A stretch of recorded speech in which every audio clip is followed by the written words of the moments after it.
In my brainwave today, we are going to be changing my hair color. That's what I've decided.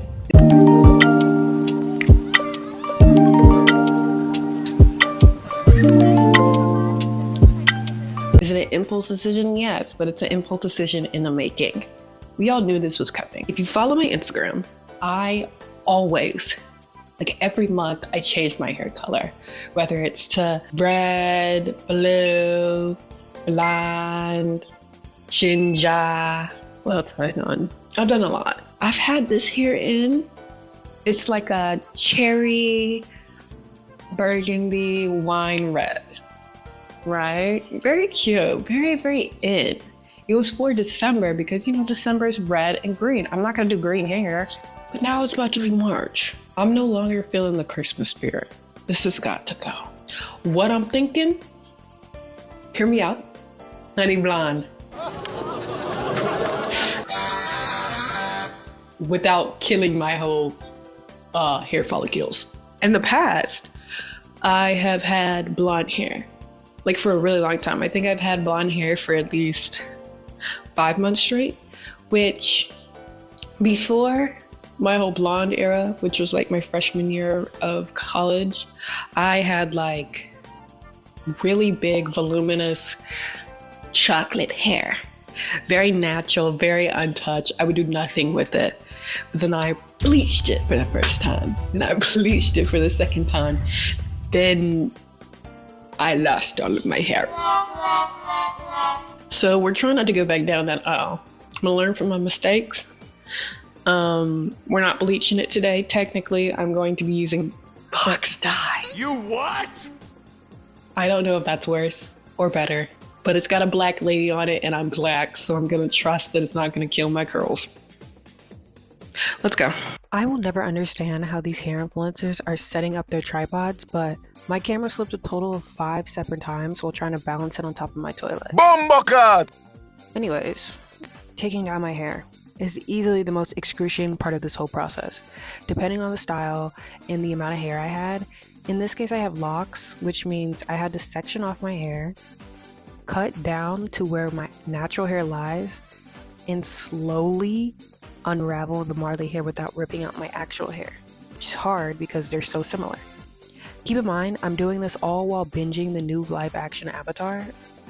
I liked it, but The Avatar is stupid. while I appreciate the dedication to the source material, I thought the character of Aang was completely stripped.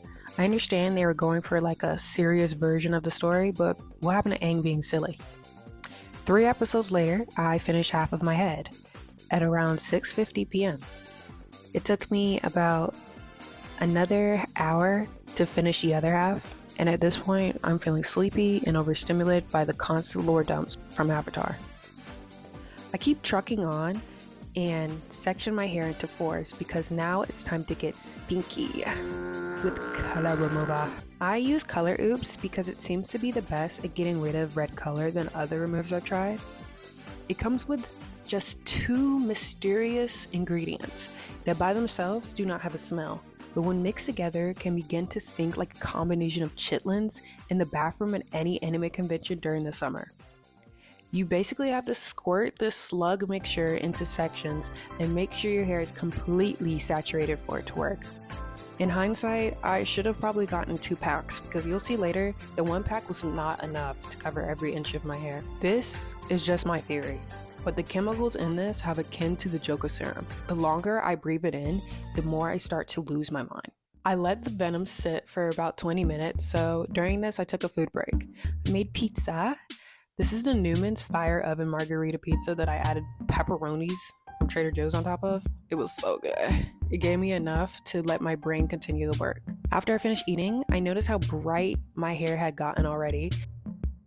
I think I got a little too excited because I shook the color remover in my eye. An eye flush and a shampoo later, I'm getting to the point where I'm becoming delirious and start to think that I'm Ice Spice. Think you the shit? Think you the shit, bitch? You not even the fault. I need to lay down. Next morning, I'm starting to notice all the spots of pink that are still stuck in my head. It's making me a little nervous because I don't know how it's going to react to the box dye, but I have to move forward either way.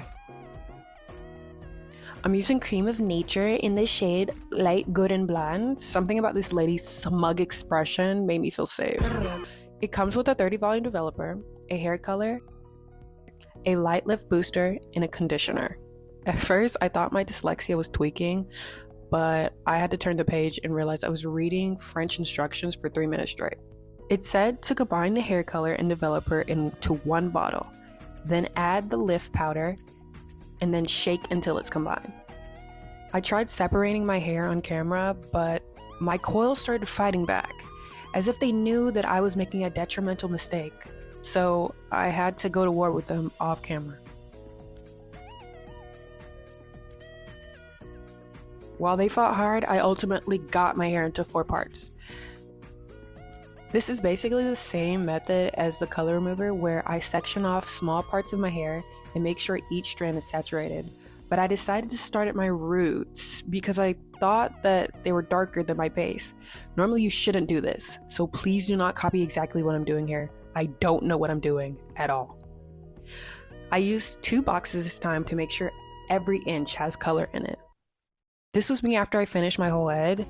I could already see the color starting to change, but it was not changing in the way I expected. Of course, because I put it on my roots first, they were lighter, but the middle of my hair was still this like brownish color, and there were still bits of pink throughout.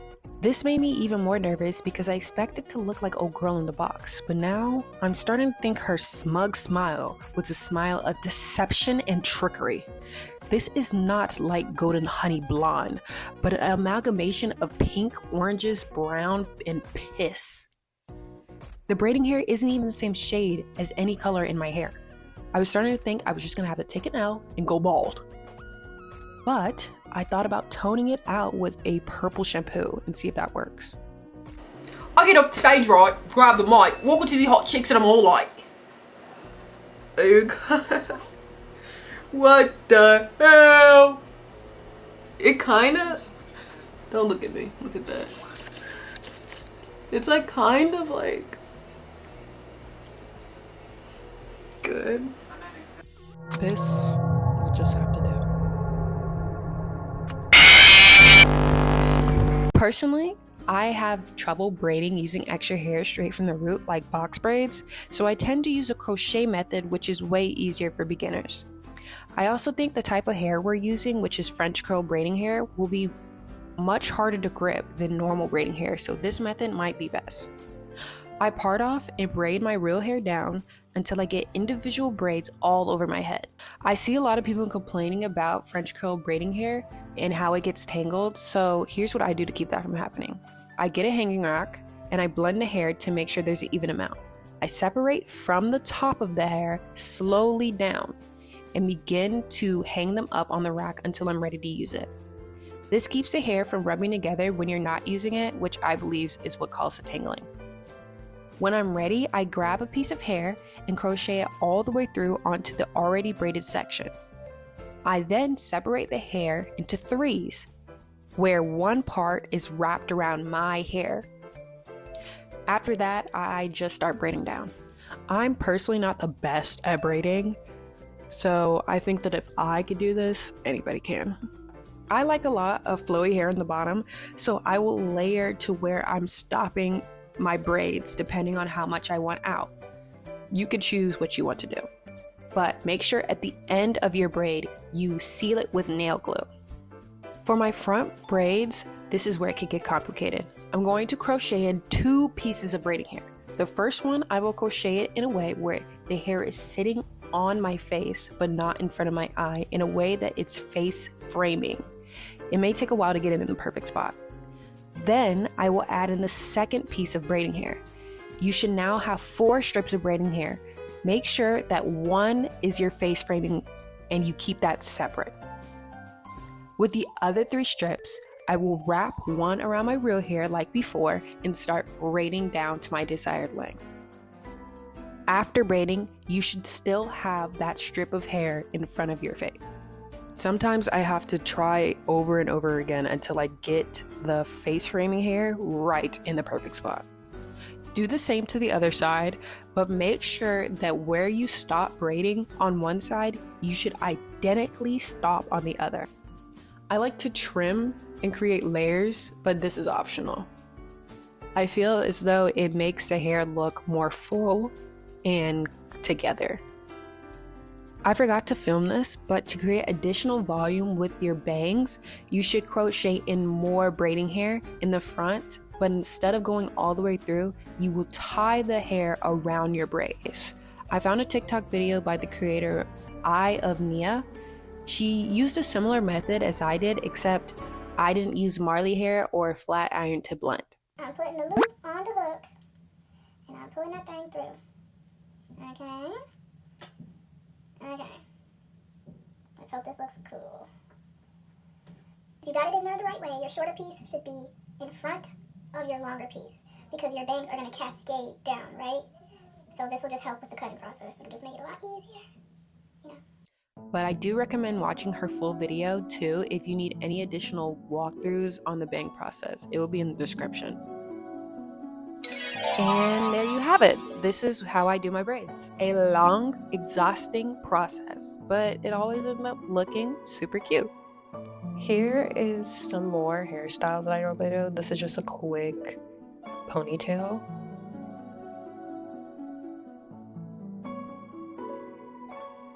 Very simple, very cute. And then here is a RB ponytail. Something to give it even more of a, I'm a Barbie girl. Just let me know in the comments and I will try with all my literacy levels to go through and explain anything that I may not explain enough. Thank you. Bye-bye, bye-bye. Have a nice day. Bye-bye.